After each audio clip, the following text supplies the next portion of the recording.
Imagine this. You're in a team at a company, and two executives right at the top are publicly known to not get along. If one says day, the other says night. I'd be surprised if you haven't had a situation like this ever. And in fact, if you think back to the last week or month, I bet you've had this happen to you or are aware of it. Think of the cost of unaddressed conflict, especially at the top among senior leaders. Lack of alignment is often spoken about, but what about that conflict that's just not being addressed? That's the use case that we're going to look at today. Think about a decision that two executives need to make. One says yes, the other says no. Or even more common, one just sits on it and doesn't actually reveal what's going on, what their agenda is, and what's the roadblock, the resistance to their deciding one way or the other. There's no right or wrong answer here, but it's about expressing a perspective and having an open dialogue about it. For today, let's just look at what really happens when you're at that crossroads or are stuck when two leaders really don't see eye to eye.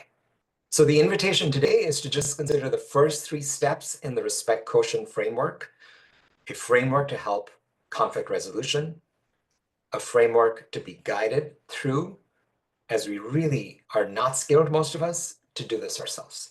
Step one is recognize that we're all different. Let's take a topic as I do in workshops, something simple that we can all relate to. For instance, I hope you agree, we all have the intention to be respectful to other human beings. And our perspective on that can be very different. What is your definition of respect? When do you know that you're being respected, and when do you know when you're not? Next, as you're listening, just one at a time, empathize and be curious. Don't stop at the surface and ask inquiry questions to really get curious about the person's perspective without sharing yours, which is hard to do. Then the third part of deeper listening here is to stretch. Make room for those divergent ideas to keep flowing. So I invite you to consider, this may seem like a really basic step-by-step process. Do you do it? Do you have the courage to ask for such a conversation when you're stuck? Or do you look the other way? Or do you just make do and keep plowing ahead through the conflict?